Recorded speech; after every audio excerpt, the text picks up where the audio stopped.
بسم الله الرحمن الرحيم الحمد لله والصلاة والسلام على رسول الله. We continue reading from Imam Al-Ghazali's Jawahir al-Qur'an with the Juz al-Qur'an spares. Still reading from Surah Al-Hajj, and in fact we are reading from trying to cover some of the themes that fall in between the selections that Imam Ghazali had chosen from this particular surah. The first selection being 11 to 14, and the next one is 32 to 35. So 15 to 32. What themes do we have? We began with verse number 17 about the theologies other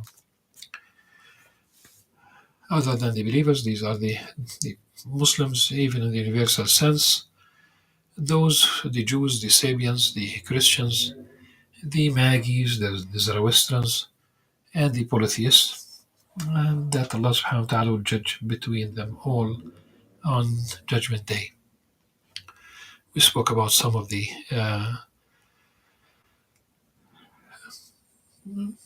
beliefs, some major things that we have. There are definitely, it's like a Venn diagram where we have commonalities, but also we have serious differences with the people of the book. It could be their holy books that suffered from the vagaries of transmission. It could be the attributing grave sins to the prophets, who are infallible in the absolute sense in the Islamic theology.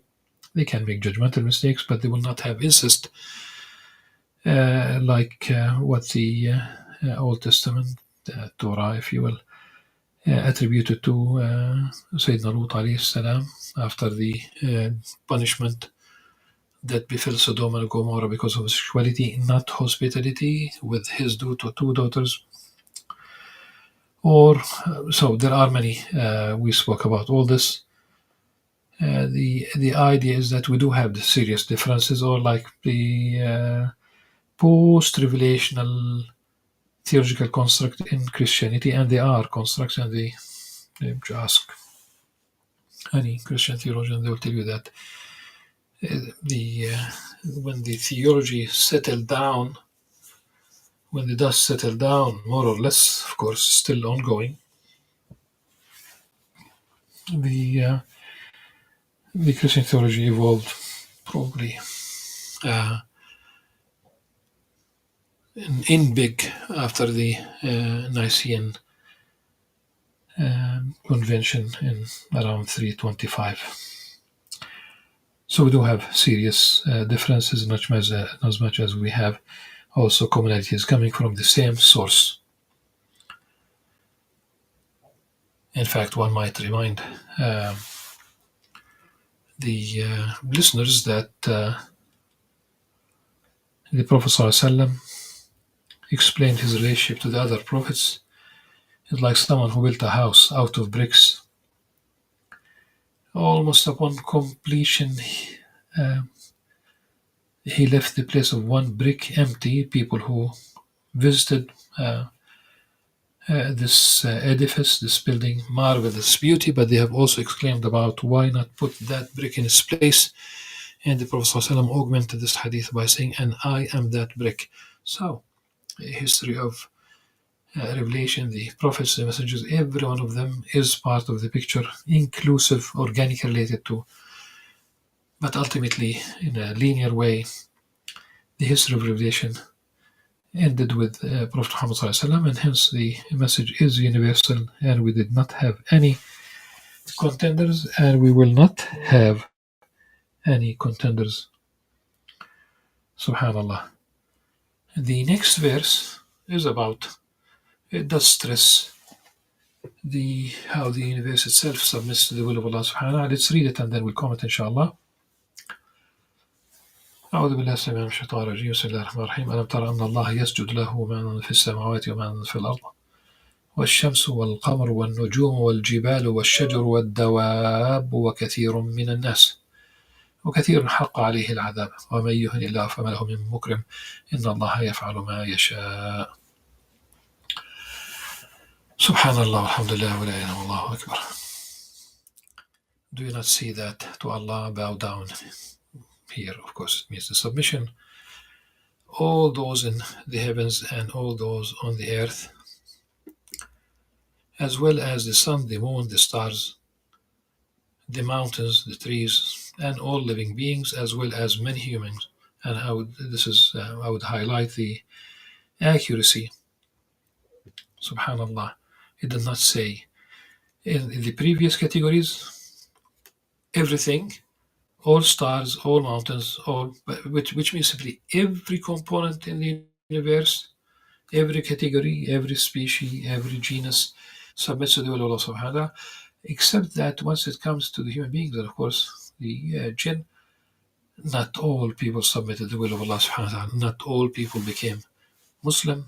Today, out of 8 billion people on earth, the Muslims form only 1/4, about 2 billion.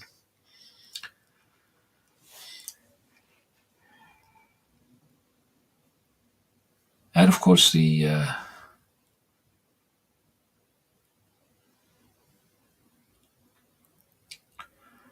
there are those who reject, they don't know. Some of them, maybe there are tribes in the Amazon, in Latin America, very indigenous people, Orangasli, in certain Malay jungles, or who do not know about Islam, but in general, people know more or less. And plenty of Islamophobia, misinformation, deliberate misinformation, but inshallah the message will go through.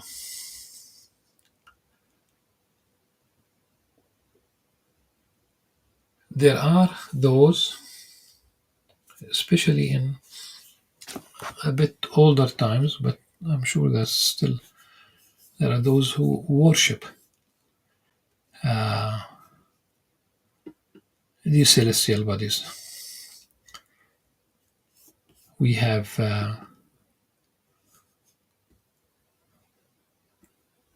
what could be described as astral cults, religions.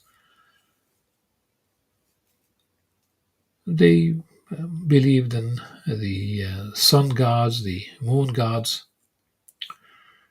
Those people include the Sumerians, the Babylonians, many even the Greco-Roman civilizations. In the previous verse, we spoke of the Sabians. They also had their own share of such. We talk about the astral cult, if you will, and not only in Mesopotamia, not only this part of the world, but even if you talk about Latin America, the Aztecs, so there are those who. So the verse really is practically a response. In fact, if you look at the surah, you talk about the story of Sayyidina Ibrahim alayhi salam, Prophet Abraham in the Qur'an.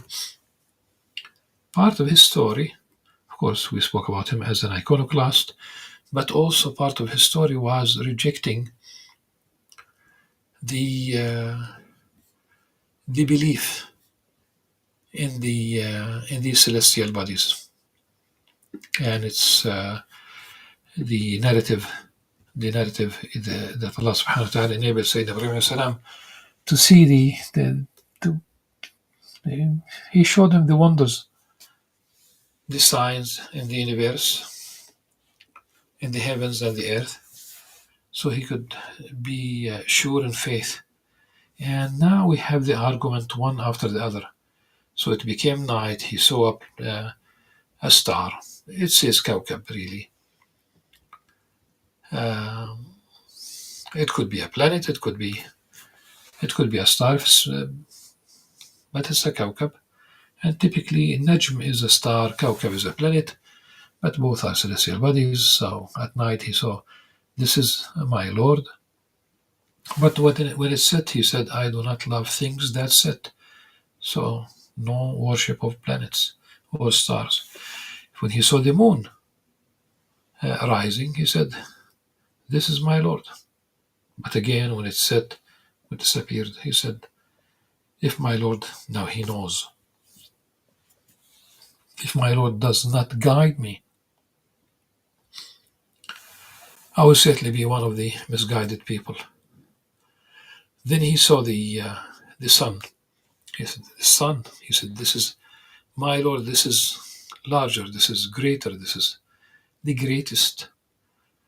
But when it set, he declared to his people, he addressed his people, "I totally reject whatever you associate, meaning whatever you associate with God, with Allah subhanahu wa ta'ala in worship.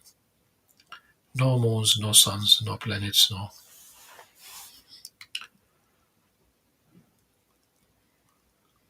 And he declared it very clear. "I have turned my face towards the one, towards Allah subhanahu wa ta'ala, who has originated the heavens and the earth, being upright, and I'm not one of the polytheists.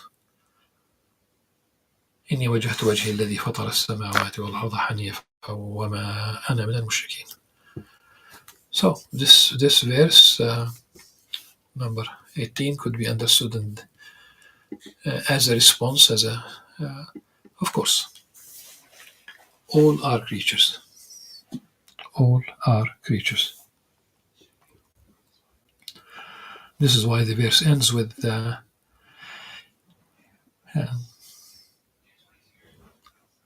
"and whoever Allah disgraces, none can honor. Surely Allah does what He wills."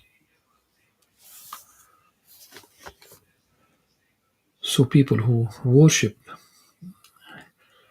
any creature, they practically disgrace themselves.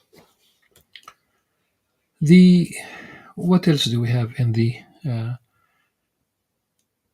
these in between?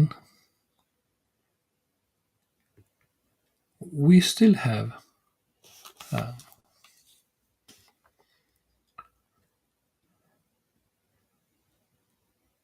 verses 25 and 26, referring to the Masjid al-Haram, to the house, to the Kaaba, and the notion of Hajj, a couple of verses later. And this brings us very close to the first verse of the second selection, second group of verses, verse 32. ذلك ومن يعظم حرمات الله. We read it inshallah. But what about verses 25 and 26? "Indeed, those who persist in disbelief and hinder others from the way of Allah and from the sacred mosque." Sacred mosque, that's Mecca. And it's not an interpretation. Al-Masjid al-Haram is only Mecca. The mosque, the noble sanctuary, the sacred mosque. Inasmuch as the Al-Aqsa Mosque is in Jerusalem. There's no dispute about this amongst Muslim scholars.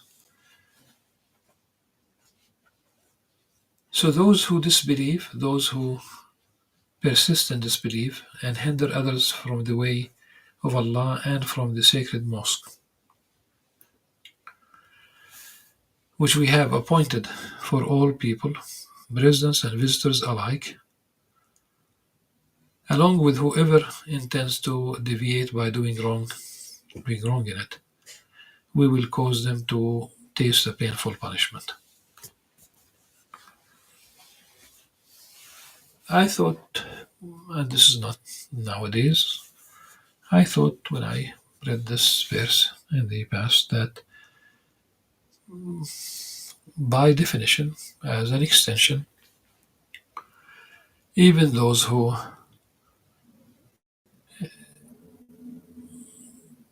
hinder others from the mosque. Remember, it happened during the time of the Prophet ﷺ, towards when the very Sulh al-Hudaybiyah is about preventing the Muslims from going ahead to perform their pilgrimage to Mecca. And using pilgrimage here in the liberal sense. Um, they prevented them, and they had to fulfill whatever rites they could there, such as offering their offerings and shaving their heads. The Prophet ﷺ did. Say the lady Salama, she advised the Prophet ﷺ to do so because the companions were not happy with the truce of the Hudaybiyah, the terms of the truce. They could have taken Mecca by force. They were a strong group of Muslims. They were not there to fight, but they could have taken Mecca by force. They were prevented. And I would like to say something here in this respect. First of all, it's not only the mosque in Mecca. So if those who prevent, the polytheists were ruling at the time.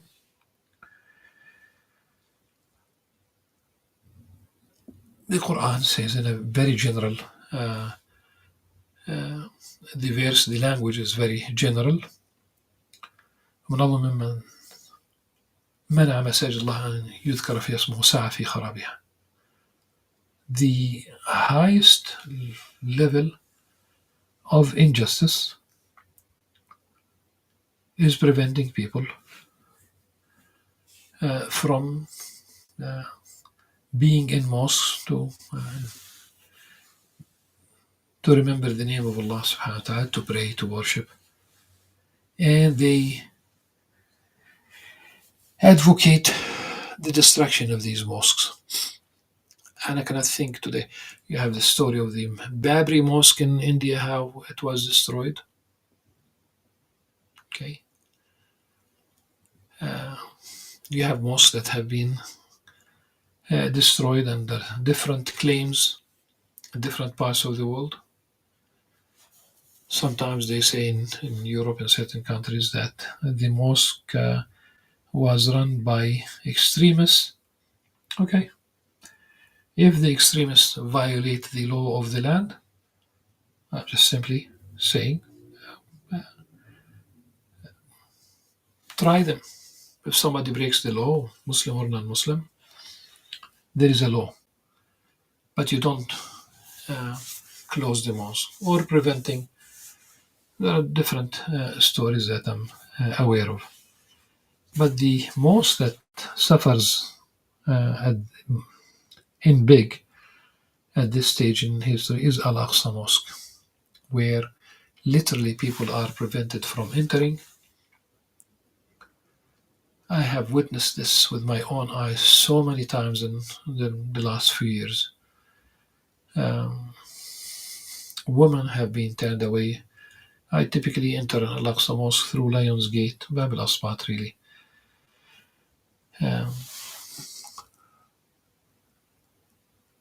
And I've seen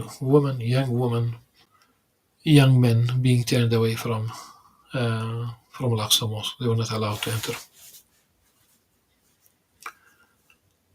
Including last Friday, like a week ago, during Ramadan, systematically people were prevented from the West Bank. They were only 10,000 were allowed.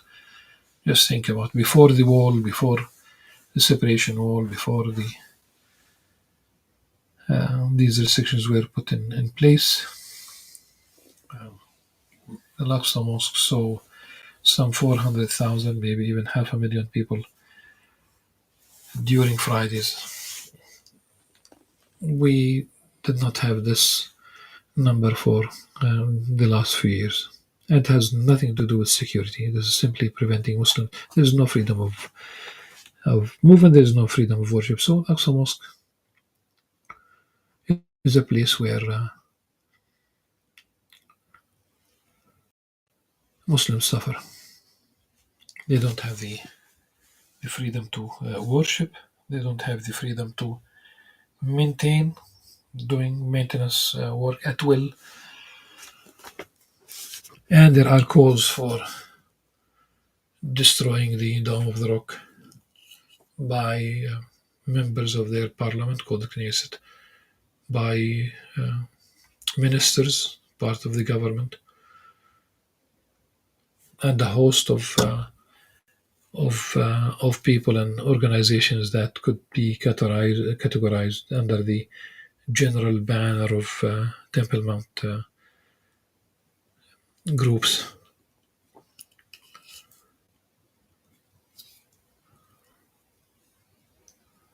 So, verse 25 speaks about the Al-Masjid al-Haram. Now we continue Sayyidina Ibrahim alayhi salam. And remember when we assigned to Abraham the site of the house, saying, "Do not associate anything with me in worship and purify my house for those who circle the Kaaba, stand in prayer and bow and prostrate themselves." Of course, he said, وَطَهِرْ بَيْتِيَ. Baytiya. It's basically my house. That's the Kaaba. للطائفين, those who circumambulate the Kaaba, and those who stand in prayer and those who bow and prostrate themselves.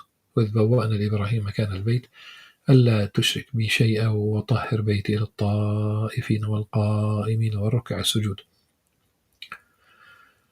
So Allah subhanahu wa ta'ala assigned Sayyidina Ibrahim alayhi salam to the site of the house. It's not so he was shown. Why would Sayyidina Ibrahim alayhi salam, who came from Iraq, not directly through the desert, but through the more cooler climates where there were parts of Turkey today, Syria, Lebanon, Palestine, he saw and he knew where the rivers, the lakes, the temperate weather, the mountains, the cooler parts of the region. Why would he go to Mecca? An arid land, very hot, without vegetation, and he would leave part of his family there ultimately. That's not a choice. It's all by design, so that from the offspring of this family down the road, centuries later, millennia later, Sayyidina Muhammad sallallahu alaihi wasallam would emerge, would be chosen as the seal of the prophets, as the Al-Aqib. That's how the history of revelation culminates. When the Prophet ﷺ was asked by a companion, which mosque was established first on earth? And the Prophet ﷺ said, Al-Masjid al-Haram. When he was asked about which one next, he said, Al-Masjid al-Aqsa. How long between them? He said 40 years. So these places were by design. Allah subhanahu wa ta'ala revealed these places. These are special holy places in Islam. I spoke about Sulh al-Hudaybiyah for a second. I said there is something. The companions did believe that they could take Mecca by force. The Prophet ﷺ did not want. The very reason he signed, concluded Sulh al-Hudaybiyah with the Meccan polytheists is that he did not want bloodshed to take place. Go back to the text, check it out. I do have an article on the issue published online. People can dig up this article on Sulh al-Hudaybiyah. The Prophet ﷺ did not want to shed blood. And in fact, a couple of years later, the Muslims took Mecca peacefully. There was no bloodshed. In fact, one might say there was a general amnesty. Mecca, the Muslims were strong, so this aspect should always be part of the picture. The Muslims were strong, they were unified, behind one leader, that's the Prophet ﷺ. But it is well established that it was practically a peaceful entry into Mecca. Medina, there was no fight. It was practically like a de facto state without declaring it. The companions who went ahead of the Prophet ﷺ migrated to Medina. They paved the way. Of course, no conflict, no bloodshed. That's it. Jerusalem, it was taken by the Muslims twice. During the time of Umar ibn Khattab and during the time of Salah ad-Din Ayyubi when he liberated Jerusalem from the Crusaders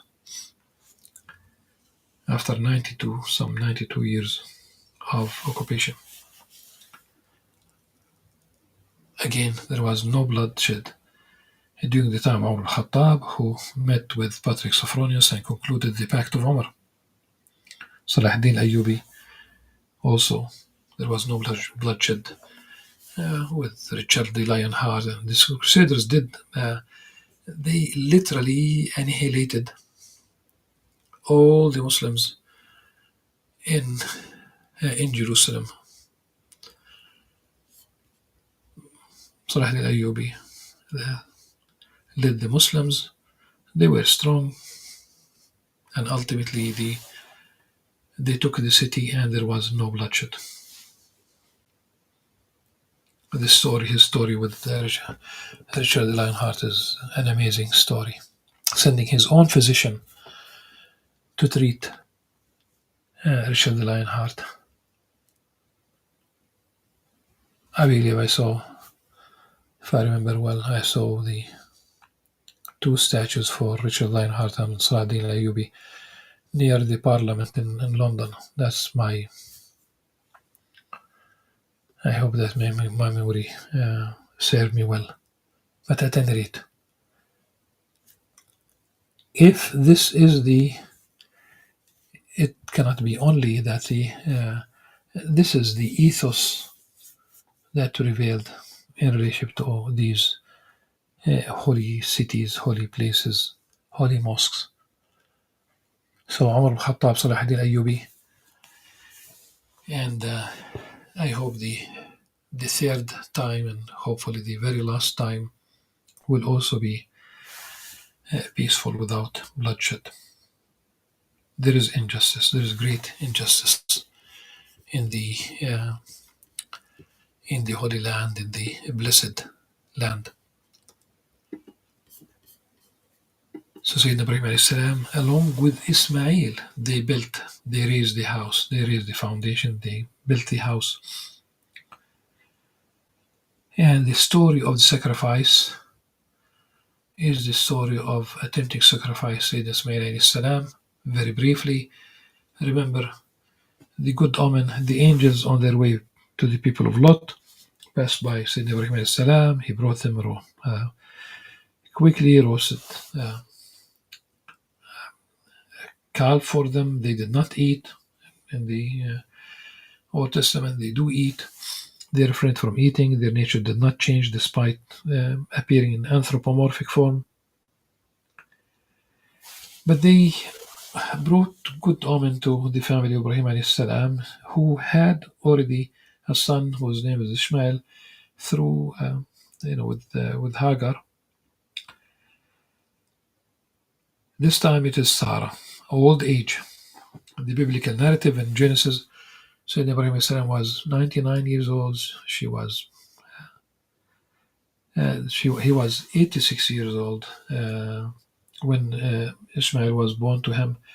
He was 99 years old when Isaac was born to him. The good omen came in double, that they will have a child whose name is Isaac, and after Isaac they will have a grandson whose name is Jacob. ومن وراء إسحاق يعقوب. So this family was told Sarah will become pregnant even at an old age. She will deliver a child whose name is Isaac. will be named Isaac, and Isaac will grow old enough to get married and have a child of his own. The grandchild is Jacob. It means that there could be no test, the sacrifice, with that child, with Isaac, because Allah subhanahu wa ta'ala guaranteed that he will get old enough to get married and have a child of his own. I think this is very important to remember. Long story. It's Mecca rather than Jerusalem. It's Ishmael rather than Isaac. I've talked about this in the past, but this is simply a reminder. And then the call for Hajj is basically how these verses continue. The very first verse that of the next selection does refer to these symbols, to these rites, that is so, and whoever honors the symbols, the rites of Allah subhanahu wa ta'ala, it is certainly out of the piety of the heart. Inshallah, we'll continue, beginning with this particular verse in the next session. Until then, subhanakallah wa bihamdika, ashhadu an la ilaha illa anta, astaghfiruka wa atubu ilaik. Assalamu alaikum wa rahmatullahi wa barakatuh.